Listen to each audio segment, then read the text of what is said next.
2차 세계대전에 참전했던 군종 목사인 윌리엄 커밍스라는 사람이 참호 속에는 무신론자가 없다라는 유명한 말을 남겼습니다. 죽음 앞에서 느끼는 극심한 공포 또 두려움 가운데 인간이 할 수 있는 것이 아무것도 없다라고 느낄 때에 많은 사람들은 저절로 신을 찾게 되고 기도하기 시작한다라는 뜻을 담고 있는 말입니다. 오늘 본문을 보시면 이 다윗 왕에게 그러한 상황이 찾아와요. 다윗이 왕으로 재위한 기간 동안 3년이라는 긴 시간에 이 기근, 극심한 가뭄이 찾아오게 되었다라고 사무엘하 저자는 기록하고 있습니다. 세상의 왕이라면 또 하나님을 알지 못하는 사람이라면 이런 상황 가운데 아무 신이나 다 찾을 수 있겠지만 알라, 붓다 다 찾을 수 있겠지만 하나님의 마음에 합한 자였던 이 다윗은 이 절체절명의 위기의 순간에 생사가 왔다 갔다 할 수 있는 이 극한 상황에서 하나님께 기도하기 시작합니다. 이 가뭄을 없애주십시오. 사라지게 해주십시오. 이렇게 간구하기 시작하죠. 그런데 하나님께서는 다윗의 기도를 들으시고 그 가뭄을 제거해 주시는 것이 아니라 그 가뭄이 왜 지금 임했는지를 설명해 주십니다. 그리고 하나님께서 다윗의 기도에 응답하시기 위해서는 먼저 해결되어야 하는 것들이 있다고 다윗에게 말씀해 주세요. 그래서 오늘 본문을 이해하는 데 있어서 우리가 좀 포커스해야 되고 지나쳐서는 안 되는 말씀이 바로 마지막 절 14절의 말씀입니다. 여기서 이 14절의 후반부를 보니까 이러한 말씀이 나와요. 그 후에야 하나님이 그 땅을 위한 기도를 들으시니라. 도대체 하나님께서 다윗의 기도, 즉 가뭄을 없애달라고 했던 그 간구, 그것을 들으시고 즉각적으로 응답하지 않으신 이유가 무엇일까요? 그리고 다윗의 기도가 응답받기 전에 무엇이 해결되어야만 했던 것일까요? 오늘 본문의 말씀을 살펴보면서 이 질문에 대한 답변들을 말씀 가운데서 발견해 보기를 원합니다. 첫 번째로 우리는 하나님께 간구하기 전에 우리가 하나님과의 언약을 지키며 하나님을 존중하는 삶을 살아간다는 것을 다윗의 모습을 통해서 배울 수 있게 됩니다. 다윗은 이 3년 동안 기근이 지속되는 것을 보고 무언가 이상하다라는 것을 느꼈어요. 무언가 잘못되었다라는 걸 느낍니다. 이것이 하나님께서 지금 나와 이스라엘에게 주고 계신 경고의 메시지라고 생각하기 시작했어요. 그리고 그제서야 하나님께 무릎을 꿇고 간구하기 시작합니다. 그런데 이때 하나님께서 다윗 왕에게 주시는 말씀이 조금 이상합니다. 이 기근의 원인이 다윗이 지은 범죄 때문이 아니라 예전에 다윗 이전의 왕인 사울 왕이 지은 범죄 때문이라고 말씀하고 계시기 때문이에요. 우리가 여호수아서 9장 말씀으로 좀 뒤로 앞으로 가보게 되면 여호수아가 이 기브온 족속 사람들에게 절대 우리는 너희를 해하지 않겠다라고 약속하는 장면이 나옵니다. 이제 여호수아와 이스라엘 백성들이 절대 함락되지 않을 것 같은 여리고성을 함락시켰습니다. 그리고 기브온 족속 사람들은 이 여호수아와 이스라엘 백성들이 여리고성을 함락시켰다라는 것을 듣게 되었어요. 그래서 그들 마음 가운데 두려움이 생깁니다. 우리도 여리고성과 같이 되면 어떻게 될까? 그런 두려운 마음이 생겨서 이제 속임수를 써서라도 이스라엘과 화친을 맺고자 하는 그런 모습을 기브온 족속이 보이죠. 그래서 그들은 아주 멀리서 이스라엘을 찾아온 민족처럼, 불쌍한 민족처럼 행사를 하고 그러한 기브온 족속 사람들을 불쌍히 여긴 여호수아는 이 기브온 족속 사람들을 종과 같이 삼고 그리고 그들을 절대 해하지 않겠다고 여호와의 이름으로 맹세하는 장면이 이 여호수아서 9장 말씀에 나옵니다. 그런데 시간이 흘러서 그렇게 이스라엘과 기브온 족속 민족 가운데는 큰 문제가 없이 잘 지내다가 여러분 사울이 이스라엘의 첫 번째 왕이 되고 문제가 생기게 됩니다. 이 사울 왕이 하나님의 이름으로 약속했던 기브온 족속을 절대 해하지 않기로 했던 이 약속을 깨고 기브온 족속을 공격해서 많은 사람을 죽이게 된 것이죠. 이것이 정확하게 어떠한 방법으로 실현되었는지 그리고 어떠한 때에 정확하게 실현되었는지 성경이 우리에게 알려주고 있지 않기 때문에 우리가 파악할 수 없지만 우리가 오늘 말씀을 통해서 분명하게 알 수 있는 것은 무엇이냐면 사울이 하나님과의 언약을 깼다라는 것, 그리고 죽이지 말아야 되는 기브온 족속 사람들을 죽였다라는 것입니다. 여러분, 다윗의 입장에 한번 되어 보십시오. 지금 왕이 되어서 무언가 제대로 해보려고 하는 이 시기에 3년 동안의 기근이 찾아옵니다. 이 기근이 왜 찾아오는지 알지 못한 상황에서 하나님께 기도했더니 내가 지은 범죄 때문이 아니라 여러분, 내 앞에 있었던 왕 사울 왕이 지은 범죄 때문에 이러한 기근이 와서 나와 현재 이스라엘 백성들이 이 죄의 결과를 경험하고 견뎌내야 된다. 여러분, 이것은 다윗의 입장에서 억울하고 화가 날 수 있는 일인 것이죠. 여러분, 표면적으로는 다윗 왕에게는 아무런 잘못이 없어 보입니다. 그리고 그가 정말 억울한 사람인 것처럼 보일 수 있어요. 그런데 우리는 이 다윗이라는 인물이 하나님과의 언약 백성인 이스라엘을 대표하는 사람이라는 것을 우리는 기억해야 합니다. 그리고 여호수아가 기브온 족속과 맺었던 그 언약은 한 세대에만 일시적으로 지켜야 되는 하나님과의 약속이 아니라 전 세대적으로, 그리고 민족과 민족 간에 꼭 이행되어야 하는 그런 약속이라는 것을 우리가 또한 기억해야 해요. 그래서 다윗은 이스라엘의 왕으로서 이스라엘이 하나님 앞에 맺은 그 언약을 신실하게 이행할 의무를 가지고 있고요, 그것을 제대로 이행하지 못한 부분이 있다면 그것에 대한 책임을 묻고 다시 제자리로 돌려놓기 위한 일들을 해야 하는 사람이라는 것을 우리가 알아야 합니다. 여러분, 그것이 기브온 족속 사람들만 존중하는 것이 아니라 결국 누구를 존중하는 일이었을까요? 여러분, 이 모든 언약은 누구에게 맹세한 것일까요? 누구에게 약속한 것일까요? 하나님께, 살아계신 여호와께 약속한 것이기 때문에 이러한 것들을 제대로 지키는 것, 또 지키지 못했다면 책임을 묻고 다시 원상복구하는 것, 여러분, 그것이 여호와를 결국 존중하고 높이는 일이었기 때문입니다. 여러분 주변에 혹시 그런 사람들 보신 적이 있으신가요? 아니면 그런 분들이 가까이 계신가요? 평소에는 하나도 도움이 안 되고 심지어 나와 한 약속도 지키지 않으면서 자신이 필요할 때만 찾아와서 자꾸 그 필요를 채워달라고 요구하는 사람들. 얼마 전 한 TV 프로를 보니까 이 결혼 생활의 위기를 맞이한 부부를 상담하는 프로였는데, 이 부부 가운데 어떤 문제가 있냐면 자꾸 남편이 도박을 하면서 재산을 탕진합니다. 처음에 이 사실을 알게 되었을 때 아내가 분노했죠. 그래서 절대로 도박장에는 얼씬도 하지 말라고 이야기를 하고 남편도 동의해서 각서까지 쓰고 서로 약속합니다. 그런데 남편은 자꾸 거짓말을 하고 이유를 만들어서, 기회를 만들어서 도박장으로 가요. 그리고 가서 그동안 쌓였던 재산들을 다 탕진하기 시작합니다. 그리고 또 집에 와서 돈이 필요하면 얘기를 하죠. 거짓말을 하면서 이러한 이유로 돈이 필요하다. 그렇게 몇 번 거짓말을 하고 결국에는 집에 빚이 쌓이고 압류딱지까지 붙게 됩니다. 여러분이 만약에 그 아내의 입장이라면 약속은 하나도 지키지 않고 끊임없이 거짓말하고 나를 속이는 그 남편을 진심으로 신뢰하실 수 있을까요? 그리고 그 남편이 요구하는 것들을 여러분 기쁨으로 들어주실 수 있으실까요? 여러분, 언약관계 가운데 약속한 것들을 지키지 않고 내가 필요한 것만 요구하는 것, 그것은 언약관계에 있는 상대방을 존중하지 않고 또 사랑하지 않고 있다는 것을 여러분 증명하고 있는 것입니다. 여러분, 사울에게서 왜 하나님의 마음이 떠나게 되었나요? 여러분, 사울은 자신이 필요할 때만 하나님을 찾고 평상시에는 하나님의 명령에 순종하지 않는 사람이었기 때문입니다. 그래서 사무엘은 그러한 사울에게 사무엘상 15장 22절 3절에 이렇게 말합니다. 사무엘이 이르되 여호와께서 번제와 다른 제사를 그의 목소리를 청종하는 것을 좋아하심같이 좋아하시겠나이까. 순종이 제사보다 낫고 듣는 것이 순양의 기름보다 나으니 이는 거역하는 것은 점치는 죄와 같고 완고한 것은 사신우상에게 절하는 죄와 같음이라. 왕이 여호와의 말씀을 버렸으므로 여호와께서도 왕을 버려 왕이 되지 못하게 하셨나이다. 여러분, 하나님께서 언약관계에 있는 자들에게 요구하시는 것은 거창한 것이 아니라 그 언약관계에 맺어진 하나님과의 약속, 하나님의 계명과 하나님의 말씀을 신실하게 지키는 것입니다.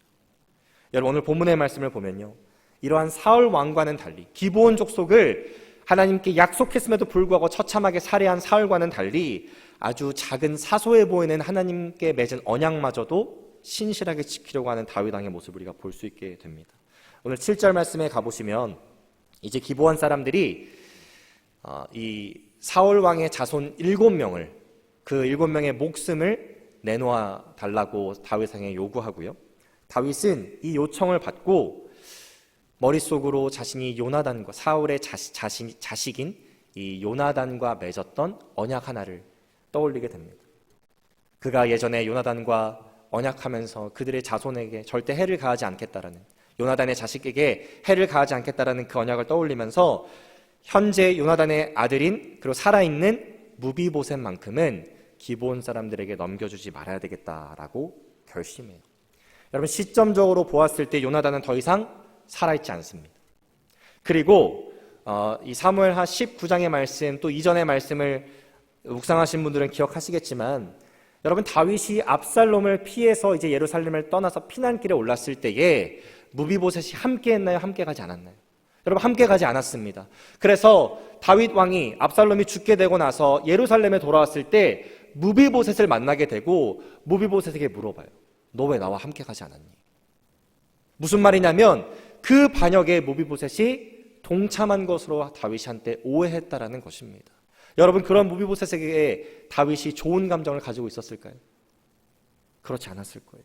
그래서 지금 이것이 그런 무비보셋을 제거할 수 있는 아주 좋은 기회도 되었지만, 다윗은 하나님 앞에 약속했기 때문에, 하나님 앞에 내가 맹세했기 때문에 무비보셋을 살려주고 기브온 족속에게 넘겨주지 않았다라는 거예요. 여러분, 이러한 다윗의 모습은 우리가 하나님께 무언가를 간구하기 전에 우리가 하나님을 먼저 경외하고 존중할 줄 아는 사람이 되어야 된다는 것을 알려줍니다. 하나님께서는 마치 내가 동전만 넣으면 내가 원하는 것들을 딱 떨어뜨려주는 vending 머신과 같은 분이 아니시고, 또 알라딘에 나오는 램프를 열심히 비비기만 하면 나와서 나의 소원을 들어주시는 그런 램프 요정 지니와 같은 분이 아니시라, 우리와 인격적인 관계를 맺고 또 그 관계 가운데 기쁨을 누리기 원하시는 분이라는 것을 우리가 기억할 수 있어야 하는 것입니다. 그래서 하나님과의 약속을 순종함으로 지키시며 그 언약 관계에 있는 하나님을 신뢰하고 존중하시는 저와 여러분 되시기를 주님 이름으로 축복합니다. 두 번째로, 우리는 하나님께 간구하기 전에 그 어떤 죄의 문제도 그냥 지나칠 수 없다는 것을 인정하고 하나님 앞에서 죄의 문제를 겸허하게 고하고 회개할 줄 알아야 된다는 것을 오늘 본문의 말씀을 통해서 배울 수 있게 됩니다. 오늘 3절 말씀에 보니까 다윗이 기브온 사람에게 이렇게 말합니다. 다윗이 그들에게 묻되 내가 너희를 위하여 어떻게 하랴? 내가 어떻게 속죄하여야 너희가 여호와의 기업을 위하여 복을 빌겠느냐? 여러분, 다윗의 입장에서 보니까 하나님과의 약속을 저버리고 기브온 족속 사람들을 죽인 그 악한 일을 내가 한 게 아니잖아요. 사울 왕이 한 것인데 왜 나와 이스라엘 백성들이 3년 동안의 기근을 경험해야 하는지 억울해가지고 하나님께 따질 수도 충분히 그렇게 할 수 있었습니다. 그리고 사울의 자손 7명의 목숨을 내어놓으라고 하는 기브온 족속을 괘씸하게 여기고 그들을 한 번에 몰살시키려고 마음을 먹을 수도 있었어요. 그럴 만한 권세와 힘이 다윗 왕에게 있었습니다. 그런데 다윗은 겸허하게 이것이 단순히 사울 왕이 지은 범죄한 것이 아니라 이것이 하나님의 언약 백성인 이스라엘의 문제이고 또 그 이스라엘을 대표하는 나의 죄의 문제이기도 하다는 것을 인정합니다. 그래서 결국 그 죄의 값을 지불하지 않고서는 이 기근이 사라지지 않을 것이라는 것을 받아들이죠. 그리고 기브온 족속 사람들의 요구를 들어주게 됩니다. 여러분, 이것이 아무런 일이 아닌 것처럼 우리가 지나칠 수 있지만 여기서 우리는 중요한 진리를 하나 발견해야 되는데요. 그것이 무엇이냐면 우리가 그냥 get away with 할 수 있는, 그냥 아무런 값을 지불하지 않고 지나칠 수 있는 죄는 이 세상에 단 하나도 없다라는 것입니다. 내가 아무리 악한 방식과 방법으로 이 세상을 살아가면서 많은 것들을 취하고 누리고 그렇게 그 죄의 값을 지불하지 않고 죽음을 맞이하고 이 땅을 떠나는 것 같아도 이미 그 죽음으로 인하여서 그 죄의 결과를 맞이하는 것이고요. 또 그 죄의 값은 내가 아닌 나의 후손이 대신 지불할 수도 있다는 것을 우리 오늘 본문의 말씀을 통해서 깨달아야 하는 것입니다. 민수기 35장 33절에는 이런 말씀이 나오는데요. 너희는 너희가 거주하는 땅을 더럽히지 말라. 피는 땅을 더럽히나니 피 흘림을 받은 땅은 그 피를 흘리게 한 자의 피가 아니면 속함을 받을 수 없느니라. 여러분, 하나님의 법정에 서게 되면 감언이설로 아니면 내 세상적인 지위로 내가 조금 베푼 선행으로 그냥 지나칠 수 있는 죄는 없다는 것을 우리가 말씀을 통해서 발견하게 됩니다. 이는 이, 눈은 눈으로. 그렇게 우리는 죄의 값을 다 지불해야 된다라는 것이죠. 여러분, 만약에 우리가 그냥 지나칠 수 있는 그 죄의 값을 지불하지 않고 지나칠 수 있는 죄들이 많았다면 여러분, 어떤 사람들에게는 예수님이 이 땅에 오실 이유가 없었을 겁니다. 이 땅에 예수 그리스도께서, 하나님이시고 하나님의 아들이신 예수님께서 이 땅에 오셔서 십자가에 매달리시고 모든 물과 피를 쏟으시면서 우리의 죄의 값을 대신 지불하셨어야만 했던 이유, 그것은 모든 죄가 그 값을 지불하기 전까진 해결되지 않는다는 것을 우리에게 보여주는 확실한 증거가 된다는 것이죠. 그것이 가장 정의로운 것이기 때문입니다. 여러분, 그러한 정의로운 하나님께 우리가 죄의 문제를 가볍게 여기고 그냥 지나치면서 우리의 필요만 간구한다면 여러분, 하나님께서 우리의 간구를 어떻게 여기실까요? 저는 초등학교 또 중학생 시절을 이렇게 돌아보면 한국에 있었을 때 시간만 나면 나가서 친구들과 축구하기 좋아하고 또 농구하기 좋아하는 그런 운동을 아주 좋아하는 그런 학생이었습니다. 심지어 한 번은 제가 그때 바이올린을 배우고 있었는데 바이올린 레슨을 가야 되는 시간에 저희 어머니께는 바이올린 배우러 간다고 말씀드리고 실제로 바이올린 케이스에는 축구화랑 운동복을 숨겨가지고 나가서 아이들이랑 축구를 했던 기억도 있어요. 결국엔 잡혀서 비 온 날 먼지나게 혼난 적도 있지만 어쨌든 그렇게 나가서 운동하기를 좋아하는 학생이었습니다. 그런데 제가 한번 나가면 뭐 한 3-4시간씩 애들이랑 놀고 축구하고 공차고 농구도 하고 그러고 이제 집에 돌아와요. 그럼 여러분, 그런 아이가 집에 딱 돌아오면 무엇부터 찾을까요? 네, 저희 어머니에게 딱 들어오자마자 배고프니까 빨리 밥 차려달라고 이렇게 막 소리를 치기 시작합니다. 근데 저희 어머니께서 그때 밥을 물론 차려주시겠지만 저에게 먼저 하신 말씀이 있었어요. 먼저 빨리 옷 세탁기에 넣고 당장 씻고 나와라, 이렇게 말씀하셨어요.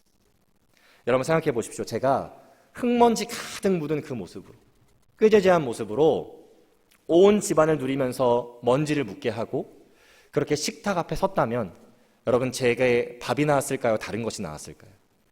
아마 밥이 아니라 먼저 신나게 혼나는 일들이, 꾸중 드는 일이 있었을 것입니다. 여러분, 우리가 하나님 앞에 간구하기 전에, 기도하기 전에 우리가 그냥 지나칠 수 없는 죄의 문제가 있다는 것을 인정해야 합니다. 나에게 묻은 죄의 얼룩이 있진 않은지, 내가 지금 먼저 해결해야 되는, 하나님 앞에 겸허하게 고해야 하는 죄의 문제가 있진 않은지 우리가 먼저 돌아보고 하나님 앞에 용서를 구하고 회개하는 것이 먼저라는 것을 우리가 오늘 말씀을 통해서 깨달아야 된다는 것이죠. 그것이 하나님께 간구하기 전에 우리가 하나님을 존중하고 높이는 모습이기 때문입니다. 오늘 말씀을 기억하시면서 이 언약관계에 계신 하나님을 순종함으로, 그 하나님을 존중하고 신뢰하는 모습이 저와 여러분의 모습 되기를 주님의 이름으로 축복합니다. 그리고 죄의 얼룩들을 그리스도의 긍휼로 용서받기를 구하고 하나님 앞에 회개할 줄 아는 모습도 저와 여러분들의 모습 되기를 주님의 이름으로 축복합니다. 그 가운데 우리의 간구를 들으시고 하나님께서는 우리의 기도에 응답하실 것입니다. 기도하겠습니다. 사랑의 주님, 우리는 너무나도 연약하고 또 추악한 모습으로 우리의 필요만 있을 때, 우리가 원하는 것이 있을 때만 하나님을 찾을 때가 있음을 겸허하게 고백합니다. 하나님께 순종하지 않지만, 그리고 하나님 앞에 지은 죄의 문제들을 해결하려고 하지 않지만 내가 원하는 것이 있을 때만 하나님을 찾으려고 하는 그런 연약한 모습이 우리 가운데 있음을 고백합니다. 하나님, 다윗의 모습을 통해서 우리가 깨달은 것처럼 먼저 언약관계에 계신 하나님을 순종함으로 존중하고 높이는 자들이 우리가 되게 하여 주시고, 또 하나님 앞에 지은 모든 죄의 문제들, 그러한 것들을 그냥 지나칠 수 없다는 것을 깨닫고 하나님 앞에 겸허하게 용서를 구하고 회개할 줄 아는 그런 믿음의 사람들이 다 되게 하여 주옵소서. 그리고 그럴 때 우리가 하나님 앞에 기구하고 간구할 때에 우리의 기도를 들어주시고 우리의 간구에 가장 선한 방법과 때에 응답하여 주옵소서. 감사드리며 예수 그리스도 이름으로 기도합니다.